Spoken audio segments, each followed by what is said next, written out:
Greetings to all of our viewers out there, and welcome to ECAT, Eastern Community Access Television.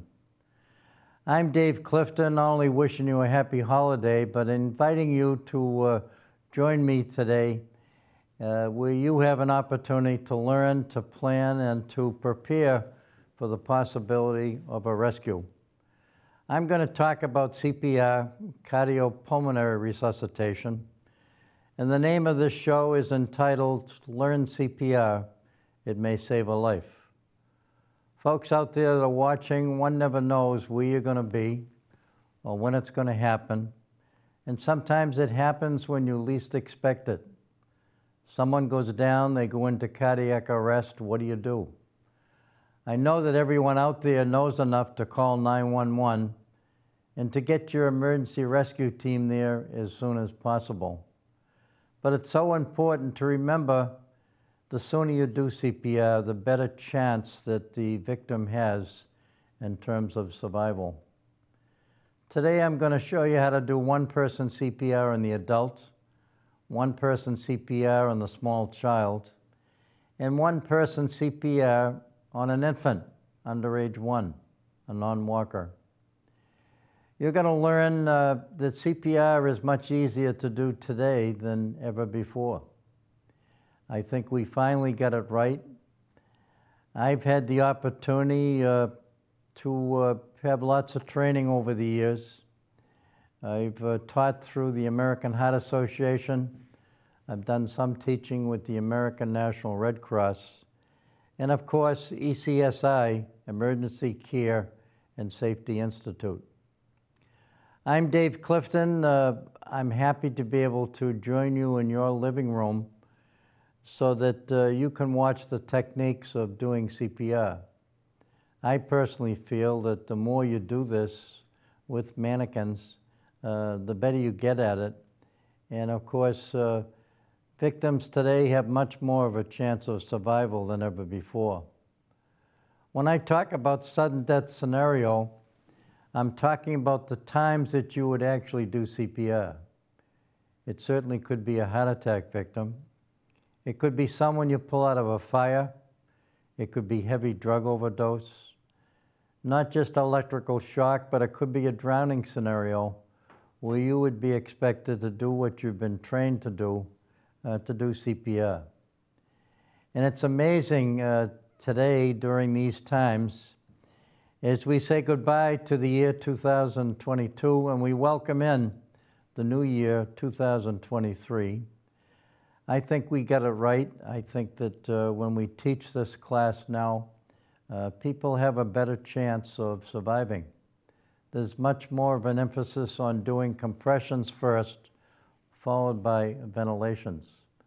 The numbers are consistent, and we're hearing out there through the media that more people are coming out of it, not just by doing CPR manually, but the use of an AED, an automated external defibrillator. I hope that you'll stay with us as we go through this safety preview of how to do CPR, how to use an AED, and certainly how to take care of a choking scenario. I'm going to teach you and demonstrate how to do the Heimlich maneuver on an adult or small child. I'm going to show you that doing the choking scenario on a conscious infant is a little bit different. But the choking scenario has been very effective. According to research and a survey, ambulances, when they get to the home in a choking scenario, in most cases, people have survived. So I'm happy to be here. I'm happy to talk about safety, and I think it should be part of your family agenda. And classes are offered through the Heart Association, through the Red Cross. ECSI offers those courses. And I'm going to give you my telephone number. It'll be on the bottom of the screen. If you call that number, I'll be able to give you an idea where you can take such a course and involve your family in it. My telephone number is 781-690-3476. I'm going to take a short break so you can look at this very brief video about CPR, and then we're going to come back and I'm going to do some demonstrations. Thank you for joining us. Happy holidays, and hurry back.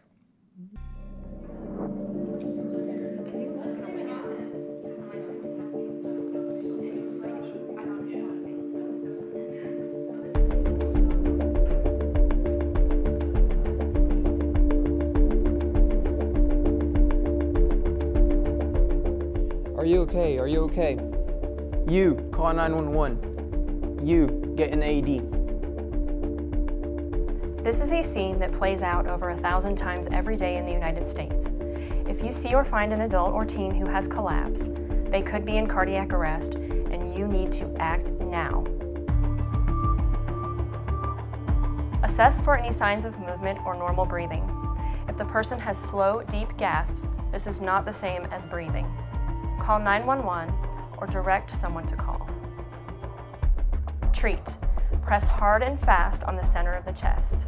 Place the heel of your dominant hand directly on the center of the chest and interlock the fingers of your other hand.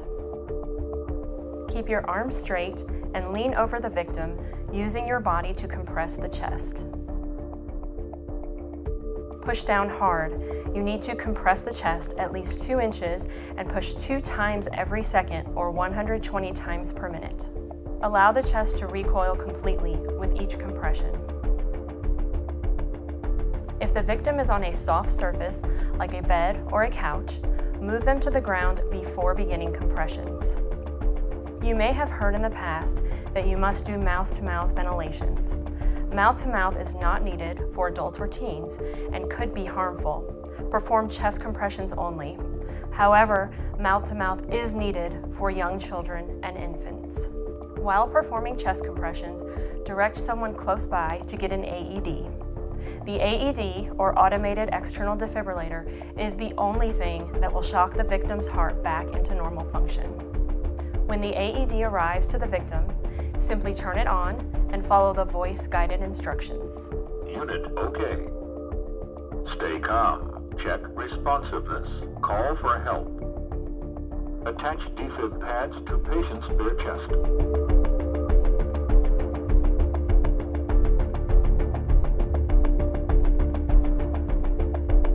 Don't touch patient. Analyzing. Don't touch patient. Analyzing. Shock advised. Don't touch patient. Press flashing shock button. Shock delivered. Start CPR. The AED will only deliver a shock to someone who needs it, so do not be afraid to put it on anyone who is unconscious. Now that you know how to act, let's watch this again.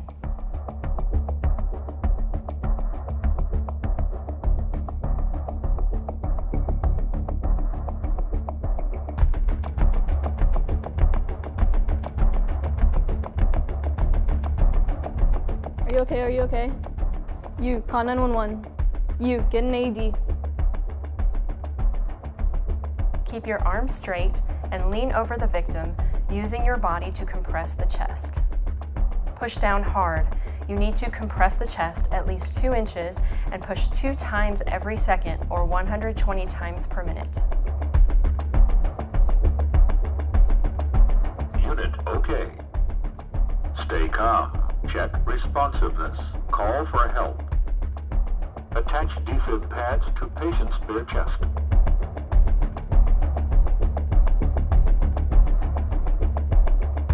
Don't touch patient. Analyzing. Shock advised. Press flashing shock button. Shock delivered. Start CPR. In many instances, an ambulance or other medical professional can be 5 to 10 minutes away or more. Continue chest compressions while rotating compressors every 2 minutes until help arrives, and continue to follow the instructions of the AED or 911 dispatcher. You be the hero. Teach your friends and family to act now. Welcome back to our CPR demonstration. I'm Dave Clifton. The name of this show is Learn CPR. It certainly may save a life. I find that you can actually do CPR when you're upset. You can actually do it when you're crying. You can do it in the dark as long as you can find the chest and the head in terms of taking care of rescuing a victim. CPR, known as cardiopulmonary resuscitation, doing it manually, I think, is the best way to do what you can when you arrive at the scene. And I know as you go through this CPR, there are certain steps that take place first, and there are other steps that follow closely behind. Your first responsibility is to establish unresponsiveness. Is this victim conscious or unconscious? And what I would do is put both hands on the victim's shoulders. I would take 4 to 10 seconds to establish whether or not the victim is conscious or unconscious. If the victim pops up and says, "What are you doing?" then that's a good thing. The fact is that they don't need CPR. Your first responsibility when you get to the scene is to do CPR manually. And once you find out that the victim is unconscious, then you would use the AED, the automated external defibrillator, as soon as possible. So my first responsibility is to find out whether or not the victim is conscious or unconscious. Hey, Annie, you okay? Step 2 is to call 911. The best thing you can do if you got someone else there in the home is to have them call 911 and get the rescue team to the home as soon as possible so you can concentrate on starting CPR. The second, I should say the third step, is to check the pulse. All of us have the carotid artery on both sides of our neck. I like to stay on the side that I'm working on. I take 2 or 3 fingers, put those fingers on the pulse. It's called the carotid artery on either side of the neck. 5 to 10 seconds. Believe me, folks, it'll be closer to 10 than 5 to find the pulse. No pulse. The next step now is to get proper hand position in the center of the chest. Wrap both hands together. Make sure that the victim is on a hard, flat, firm surface on the floor. CPR compressions on the mattress of a bed doesn't work. I have the victim on a table only for demonstration purposes. But you want to make sure that the victim is on the floor, on the concrete, on a hard, flat, firm surface so you can do effective compressions. When I do my compressions on this adult victim, this is adult CPR. Anybody that is over age 8 or above is basically what we're talking about when we talk about adult CPR. You and I know that an adult is not someone 10 years of age, but the fact is that we're really talking about size. We're talking adult CPR. And it's 30 compressions, 2 ventilations.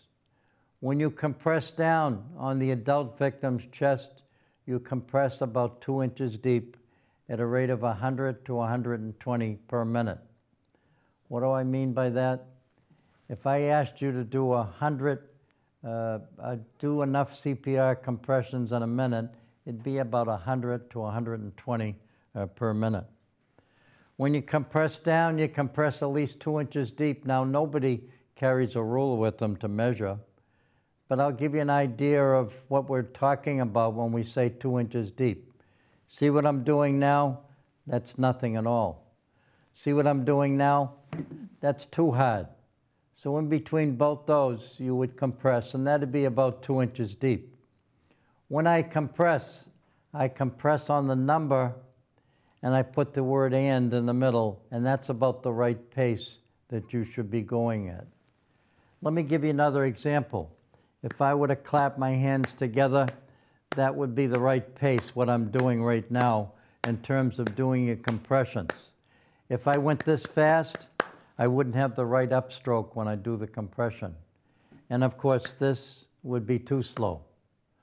So, 30 compressions, 2 ventilations, and I would do 5 cycles before I go back and recheck the carotid pulse. This is adult CPR. 1 and 2 and 3 and 4 and 5 and 6 and 7. What I'm doing is I'm compressing on the number and I'm doing the right upstroke. I never pick my hands up off the victim. And doing CPR on a mannequin is about the closest I can get to doing this on a real person. Again, this is adult CPR. It's 30 compressions, 2 ventilations. I'm compressing down 2 inches deep, and I'm doing about 100 to 120 compressions per minute. When it's time to do the ventilations, I'm going to show you how to tilt the head back to open up the airway. That's important, folks. You never pick the victim's head up. And when you tilt the head back, you don't do a neck lift, head twist. You don't grab the nose and pull the head back. It's called the head tilt, the heel of one hand on the forehead, the fingers of your other hand on the bony part of the chin, and you tilt the head back slightly. Now, what does that do? Your tongue is attached to your jaw. And by tilting the head back, you're lifting up the tongue, which leaves a passageway when you're ready to ventilate into the victim's stomach. And you can see out of the corner of your eye, we call it peripheral vision, you'll be able to see when you ventilate that the air is going into the chest and you'll see the chest rising. How important it is to pinch the nostril with the head tilted back. Because if you don't pinch the nose, you're going to ventilate into the mouth and you're going to see air come out the nose. You want to make sure that you pinch the nose, tight seal over the mouth, and give 2 breaths. Now, something else that I'd like to mention that's very important, and that's the importance of wearing a mask when you ventilate into someone's mouth. You never know who you're going to be doing this to. And with all the diseases out there, you want to make sure that you're safe and that your family is safe at home. So do the best you can to have a mask. If you don't, there's a paper towel that you could use. You could use a handkerchief, but you want to make sure that you protect yourself. If you know the person and you know that there's been a disease or a pandemic, don't put your mouth on the victim's mouth, because then we're going to have 2 people that have issues. I suggest to you that call 911, do the compressions, do what you can to help the victim, and then when the rescue team arrives, they'll use the AED, the automated external defibrillator, especially once they determine that the victim is in cardiac arrest. Welcome back to another segment of CPR. I encourage folks out there to do the best you can to take a course in CPR, cardiopulmonary resuscitation. The name of this show is Learn CPR. It may save a life. I wish everyone out there nothing but the best as we say goodbye to the year 2022 and we welcome in Happy New Year in 2023. Why not start the year off with learning how to do CPR, cardiopulmonary resuscitation. Right now I'm going to give you a quick demonstration on how to do small child CPR. When we think of small child CPR, and I want you to take a look at your family at home and decide which procedure you would use with your family. We're talking about someone ages 1 to puberty. And when we say puberty, we're talking about hair underneath a small male's arms. It could be breast development in the case of a small female. And some of the numbers are basically the same, only when you do compressions on a small child, use the heel of one hand. Don't use the palm of your hand, which could be sweaty. Use the heel of your hand. When we did adult CPR, we wrapped both hands together. And when we do infant CPR, and I'll show you that later, you're going to use the tips of your fingers to do the compressions on that infant under age 1. Let's talk about the small child CPR. Basically the same as what we did with the adult. Establish unresponsiveness, 4 to 10 seconds. Hey, you okay? And again, it's something that you hope you get a reaction, but you're going to see some other symptoms. You're going to see discoloration on the face. The arms move like 2x4s. There's no circulation going on, and the body feels cold. That's an indication to you that the victim may be in cardiac arrest. Your second step after you establish unresponsiveness is to call 911. Get the emergency rescue team there as soon as possible.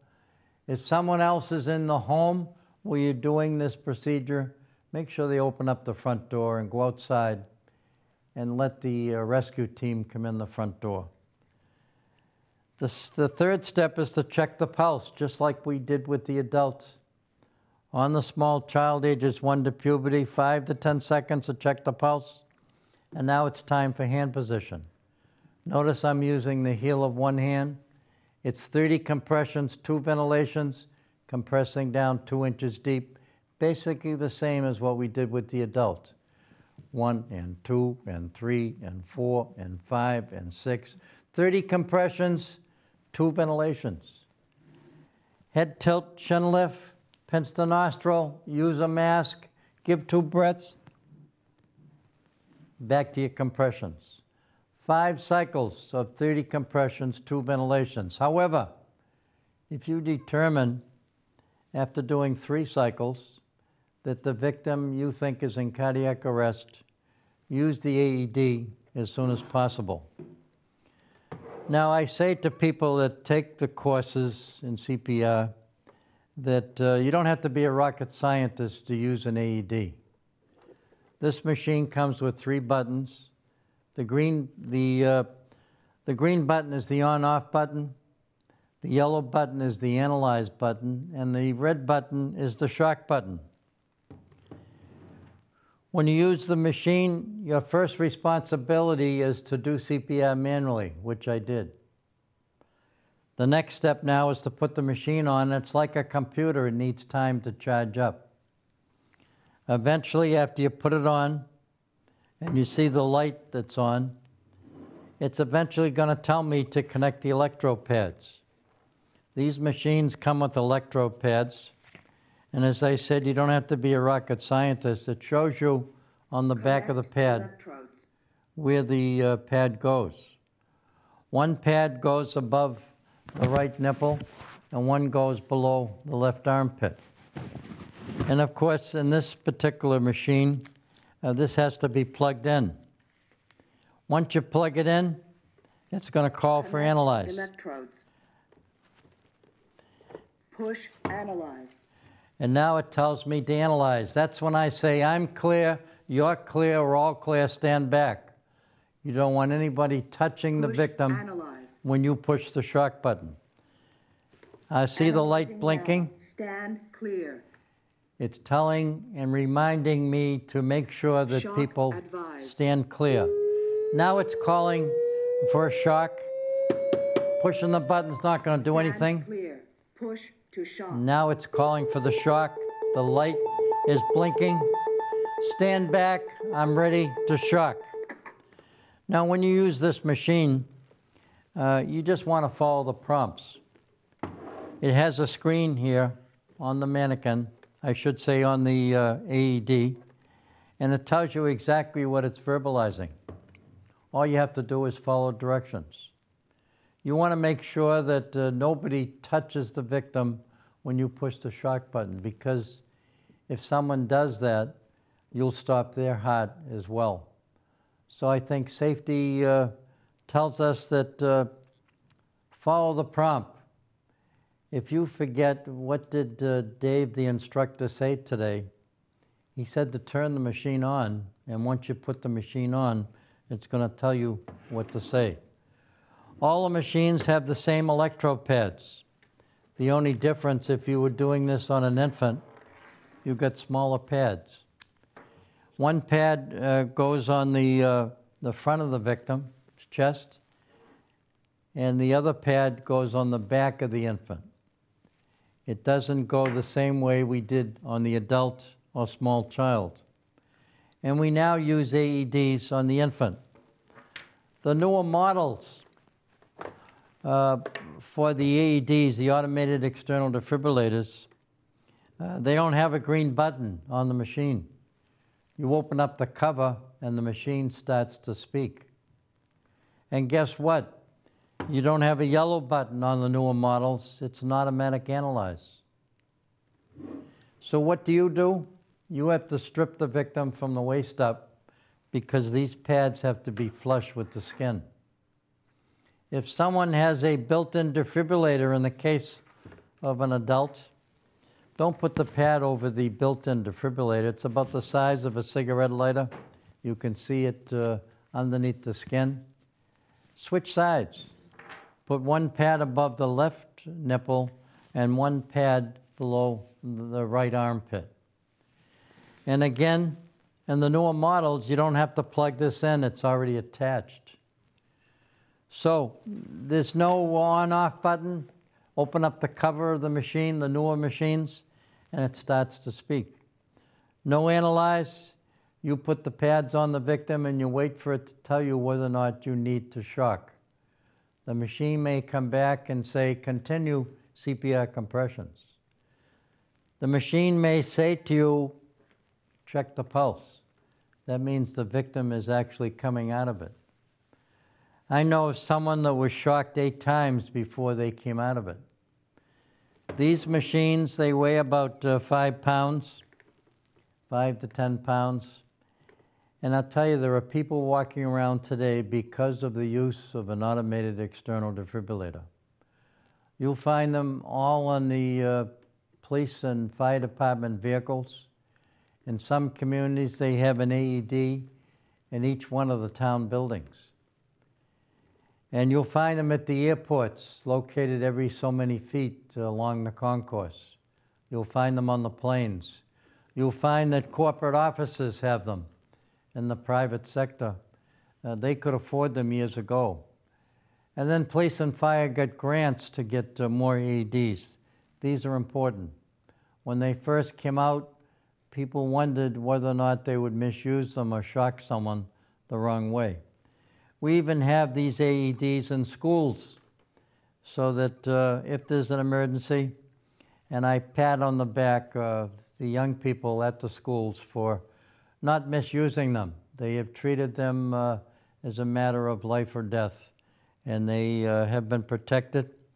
Yes, longevity-wise, they're good for 5 years or 250 shocks. So every now and then they have to be checked to make sure that they work. The last thing you want to do is to pull out an AED and the machine says the battery is dead. So I think it's so important to do the appropriate maintenance to make sure that these machines work appropriately. They do save lives. There are people walking around today as a result of this machine.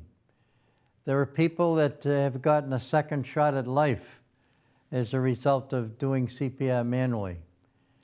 Does CPR manually work all the time? The answer is no. Unfortunately, there may be other complications or other reasons why the victim didn't make it.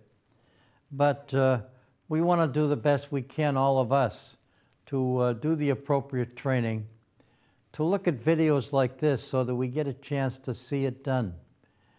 I'm standing before you ad-libbing from my memory how to do CPR on an adult, a small child. And the next scenario that I'm going to demonstrate for you is doing CPR on an infant under age 1. I hope that you never have to do infant CPR, but if you do, you want to do the best you can to give them a shot at life because they're just too young and too small. And I'm going to, when we come back after this break, show you how to do infant CPR.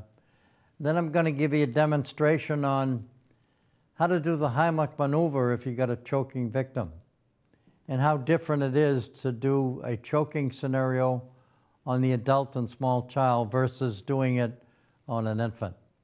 So we're going to take another short break as we look at a brief promo about CPR, cardiopulmonary resuscitation. Again, I wish you all a happy holiday season. Goodbye 2022 and welcome aboard the year 2023. We'll be right back. CPR is cardiopulmonary resuscitation. Infant CPR would begin if the baby is not breathing and unresponsive. To check for breathing, you can feel the breast on your cheek and also see the chest rise. The chest is not rising and falling, the baby is not breathing. You can also check for responsive by tapping the baby's foot. Baby, are you okay? Are you okay? The baby is not responsive and not breathing, you would want to begin CPR. Infant CPR hand placement is at the nipple line. In the middle, 1 finger width below the nipple line is where you begin compressions. Compressions should be about 1/3 of the chest depth, about 1 to 1.5 inches deep. Okay? Make sure when you do a compression that the chest recoils up. So 1 and 2 and 3 and 4 and 5 and 6 and 7 and 8 and 9 and 10 and 11 and 12 and 13 and 14, 15, 16, 17, 18, 19, 20, 21, 22, 23, 24, 25, 26, 27, 28, 29, 30. That's about 100 to 120 beats per minute. After compressions, you're going to want to give the baby 2 breaths. The breath should be about 1 second long. To give the baby the breath, you want to cover the nose and the mouth with your mouth. Before giving breaths, make sure the baby's head is in a neutral position where the nose is looking at the ceiling.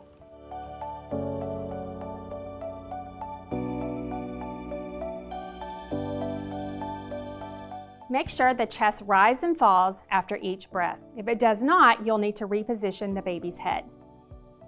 To continue CPR, you'll go 30 compressions, 1 and 2 and 3 and 4 and 5 and 6 and 7 and 8 and 9 and 10, 11, 12, 13, 14, 15, 16, 17, 18, 19, 20, 21, 22, 23, 24, 25, 26, 27, 28, 29, 30 to 2 breaths.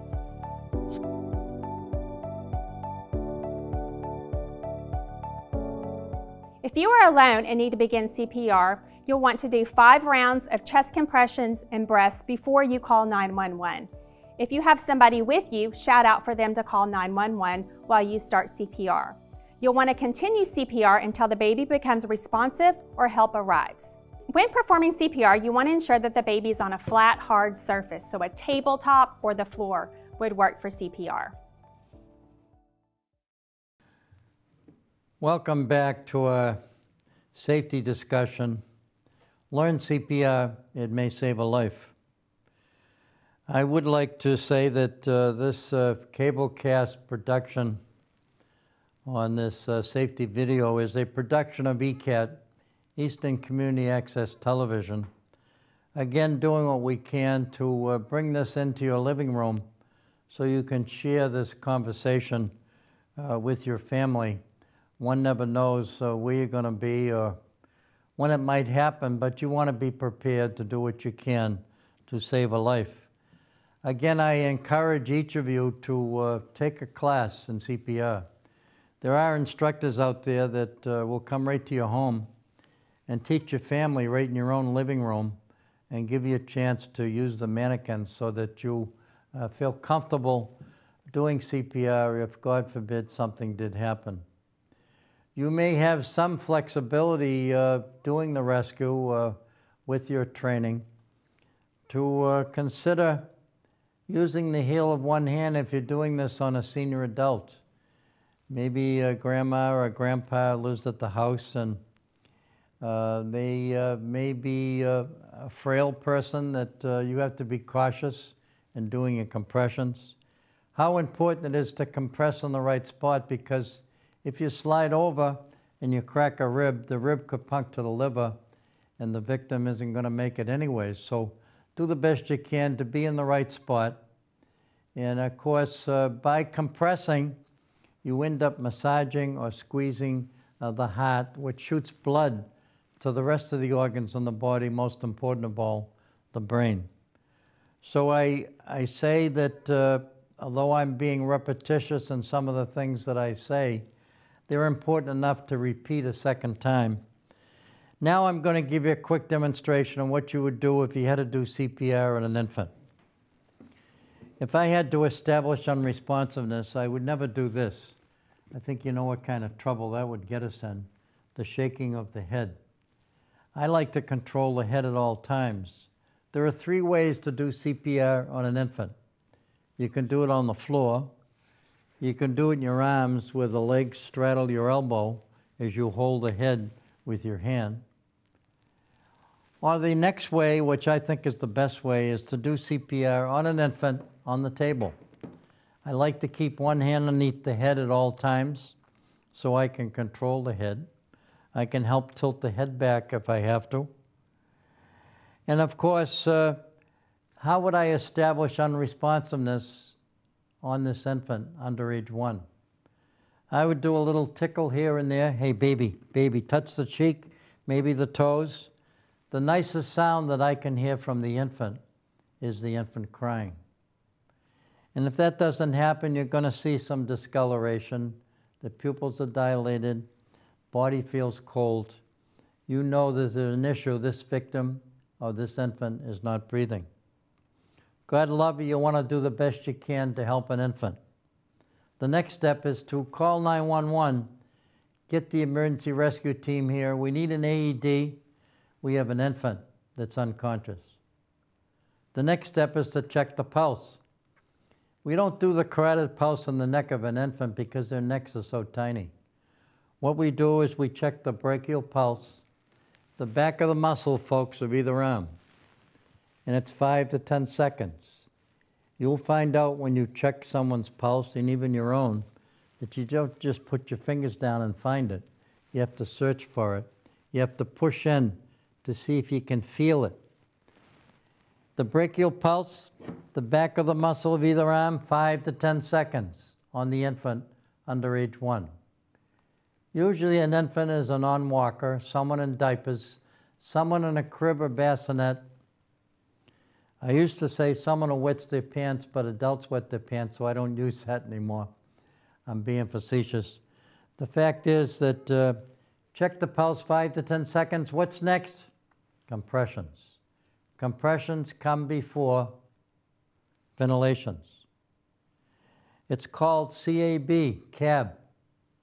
I'm not telling you to take a cab. What I'm saying is compressions first, open up the airway, and then do the breathing through the compressions. I should say ventilations. It used to be the ABCs of basic life support when I taught this course for a number of years.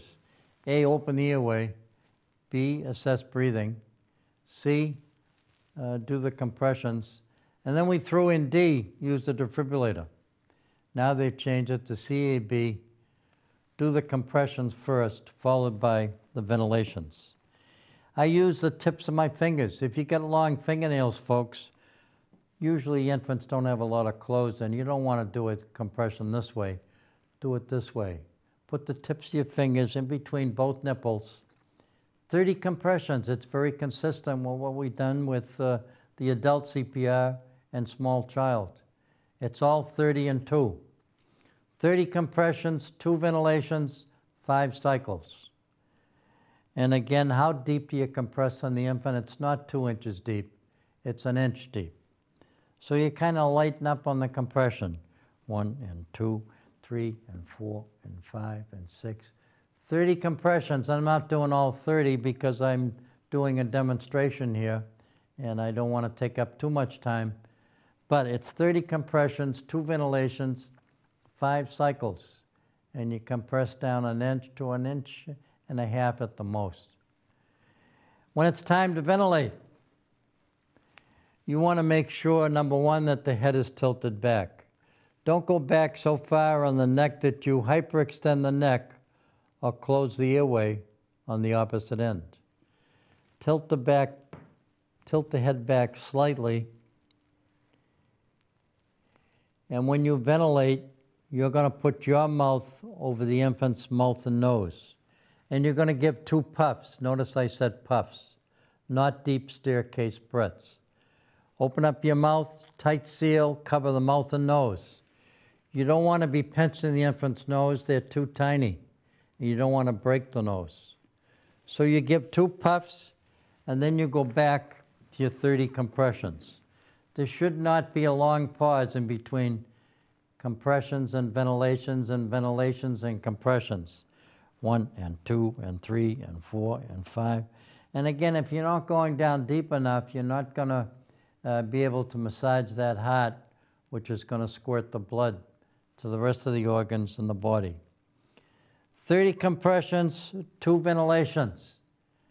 How important it is to control that head. How important it is to tilt the head back.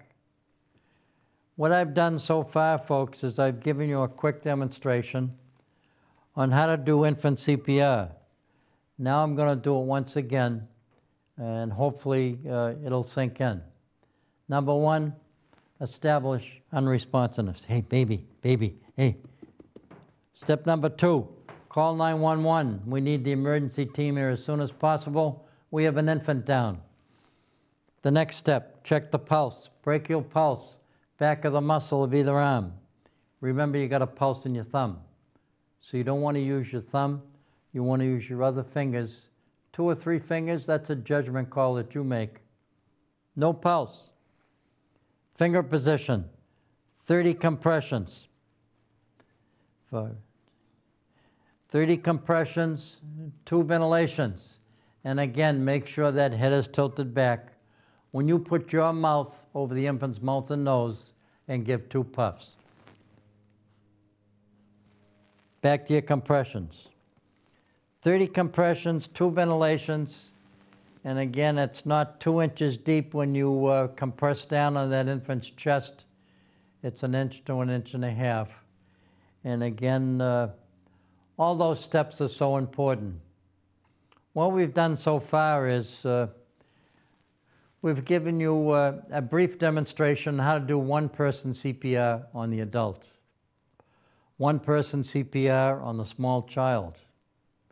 We showed you how to do 1-person CPR on an infant. We showed you how to use an AED, an automated external defibrillator.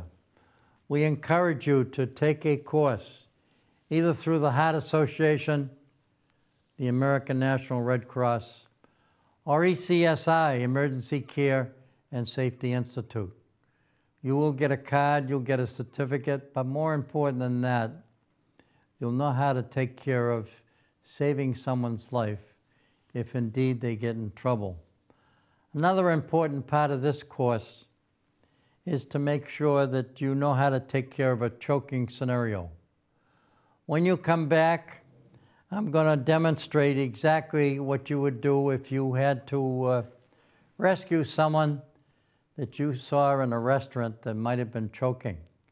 They might have been doing the universal sign, holding their neck, and along you come, how important it is for you to step up to the plate. If you decide that I don't think I can do this, that I maybe should try to call someone, that victim has less of a chance of surviving. So you do what you can to step up to the plate. Again, I say, as I said earlier, CPR is much easier to do today than ever before. And when you take a CPR course, it includes not just CPR, it includes how to use an AED, an automated external defibrillator. And it also includes the choking scenario, how important it is to save someone's life by giving them the Heimlich maneuver. And that success story is way up here in terms of taking care of the choking person. CPR manually is down here. The use of an AED brought that success story up a little higher. And guess what? The fact that people now are concentrating on the compressions, that success story is even higher. And of course, that's where the choking scenario is way up here, very successful. So we'll take this additional break. We'll watch this video on choking, and then we'll come back, folks, and have the final segment of a very special safety course called Learn CPR. It may save a life.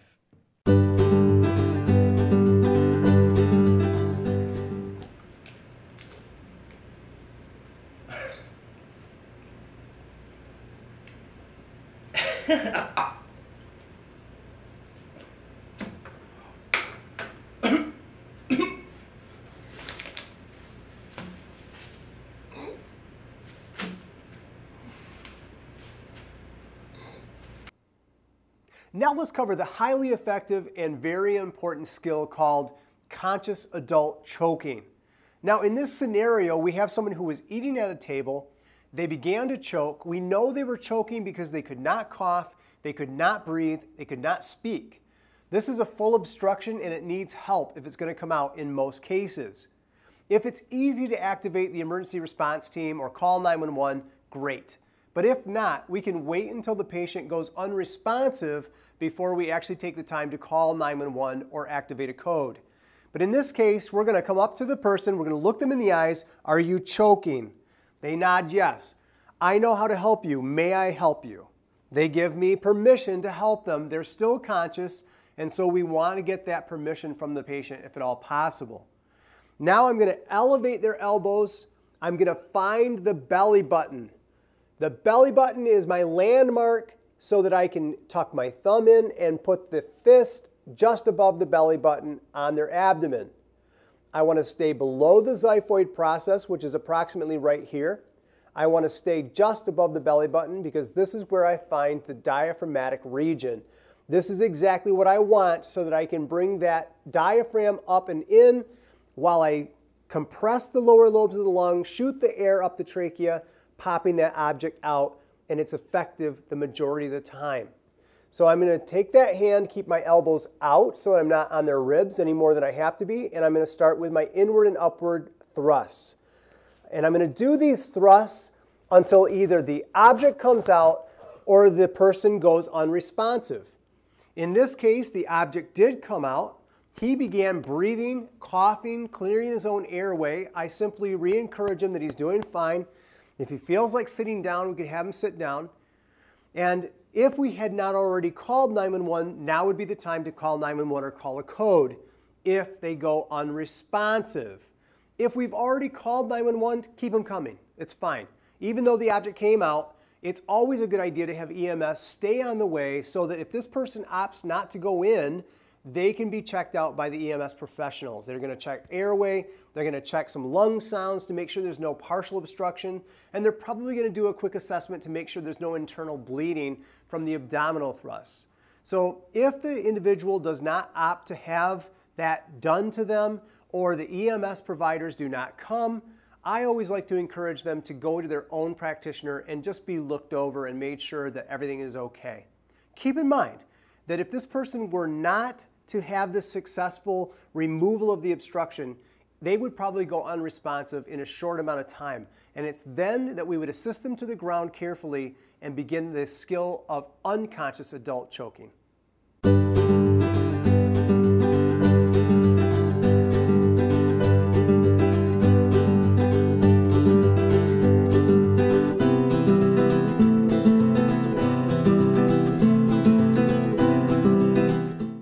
Welcome back to our final segment of Learn CPR, It May Save a Life. We, throughout the show, have had the opportunity to give a quick safety demonstration on how to do CPR, cardiopulmonary resuscitation. We wish everyone out there a happy holiday season as we bring in the new year, 2023. A big thank you goes to Kim Penkus for giving us the opportunity. She runs the show here at ECAT, Eastern Community Access Television. And the final segment that I'd like to teach to the folks out there, the families that may be watching in their living room, is what to do if you've got a choking conscious victim in your home. Here we have the holidays, Kim, and everybody out there is celebrating. They're eating fast, they're talking a lot while they're eating. And God forbid, something happens or they choke. You won't find an infant choking on a steak tip, but you may find that the infant might be choking on something that might have carelessly been left in the crib or bassinet that requires you to do a certain procedure, a little different than the Heimlich maneuver. But if we get a conscious adult that's choking on something, and usually they'll be doing the universal sign, they're holding their neck. First thing you want to do is to ask the victim, are you choking? If she says, yes, I think I'm choking, then you say, yes, I think you should sit down. You'll be fine, upchucking on your own. But if she gives you the nod, your second responsibility is to get behind the victim, put one foot forward and one back. It doesn't matter which one it is, but the reason why I tell you to do this is so that you can balance the body weight of the victim that you're rescuing.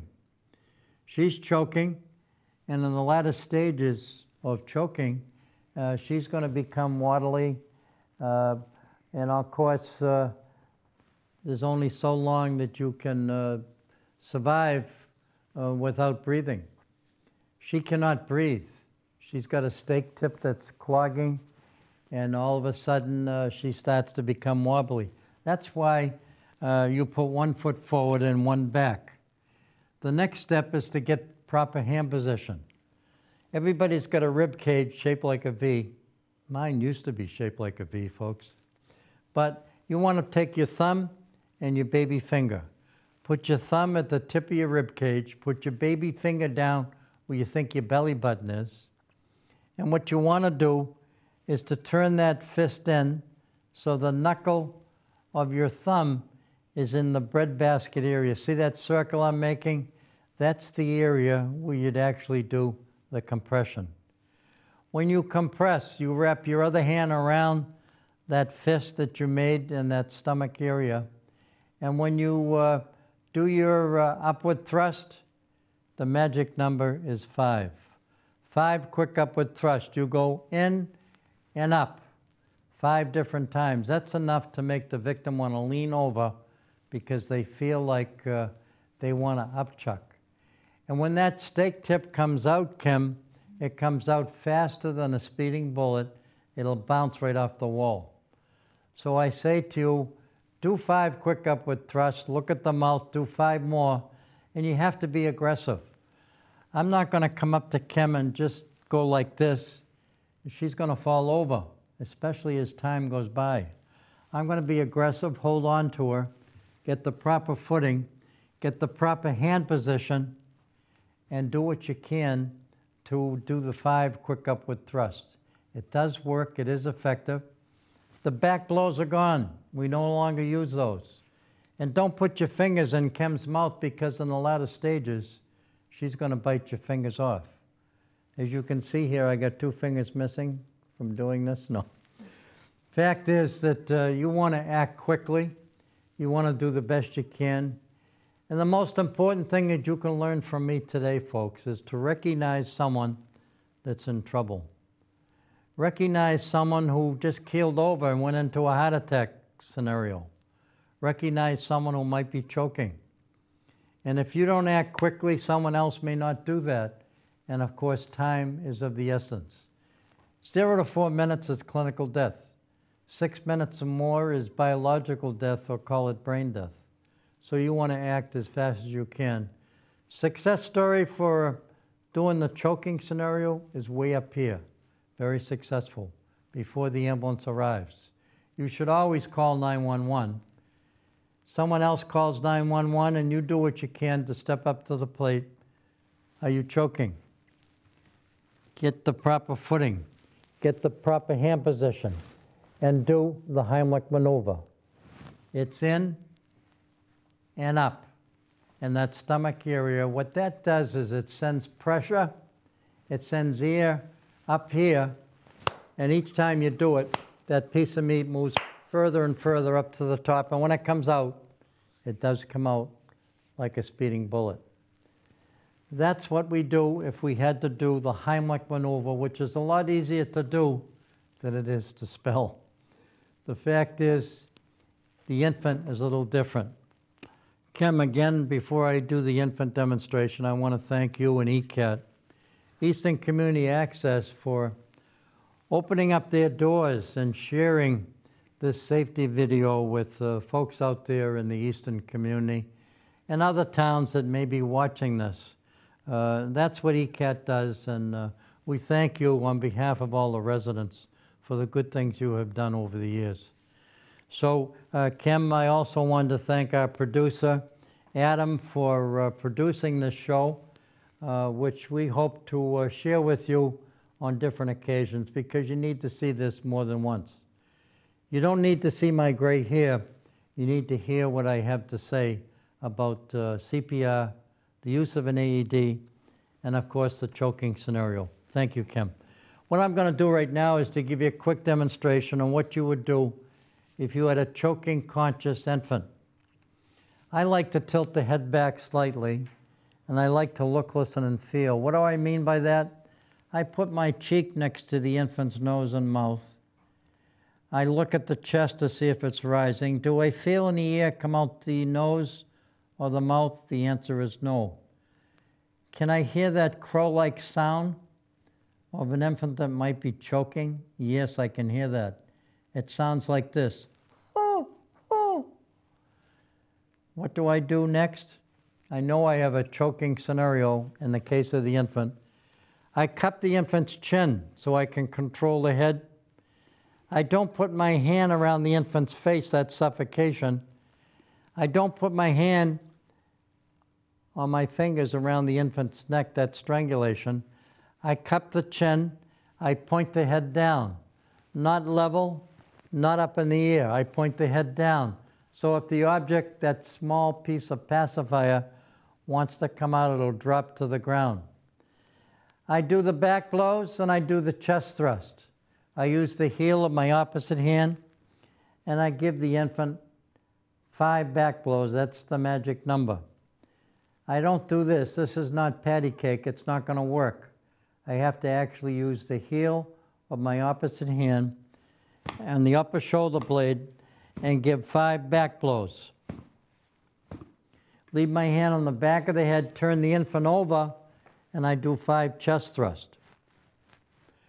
And I compress down the same as I did when I did CPR on an infant. 5 back blows, 5 chest thrusts, continue doing that until it works. The nicest thing that can happen is the infant, you can see the small piece of pacifier at the edge of the infant's mouth. You can reach over and pull it out. You never stick your fingers in the infant's mouth because that pushes the object down. And then before you know it, they're going to become unconscious. That's a quick preview of how to do a choking scenario if you had an infant, God forbid, that was choking on something. And sometimes people leave stuff in the crib or bassinet. They don't do it on purpose. It's done carelessly. They found a spot to put it. But infants always like to put their fist in their mouth. And along comes with their fist the wrappers from the cleaners or whatever was left there. And I know that most people don't do that, but I ask you to be cautious and to make sure you don't leave objects in the crib or bassinet. We want to make sure that these beautiful young infants have a long journey through life. This has been very interesting to be able to stand before you as you watch this video in your home on how to do CPR, how to use an AED, an automated external defibrillator, how to take care of a choking scenario, whether it be an adult, a small child, or an infant. And again, as I said to you earlier, if you've got a senior adult living in your home, you may choose to lighten up on your compression by using the heel of one hand versus both wrapped together. In the case of a pregnant woman that may be choking, you don't want to do the stomach thrust, especially if she shows that she's pregnant. You want to do the chest thrust.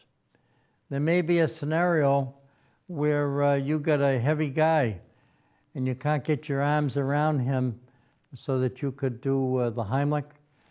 You would choose to do the chest thrust. In the center of the chest, get behind the victim and do the chest thrust. And that should be enough to take care of that scenario. So pregnant woman, someone who may be a real big person, you may decide to do the chest thrust. This CPR production is something that I think is needed for people out there in the community to be aware of. And I thank once again ECAT, Eastern Community Access Television, for making this possible for me to be able to give you a quick demonstration. I encourage you to take a class. Again, I have my telephone number on the bottom of the screen, 781-690-3476. Give me a call. We'll make sure that you know where you can take a class. Or maybe you might want to invite an instructor to come to your home, and as a nice special gift to your family, you're going to teach them how to save a life. It's nice for someone in the family to go learn how to do CPR, but if that person goes into cardiac arrest, who helps him or her? So I say to you, it's so important. I wish you all a happy holiday season. I say to you, be safe. Do what you can to protect your family, and how important family is in any community. Thank you so much for joining me. This cablecast has been a production of ECAT, Eastern Community Access Television. Happy holidays.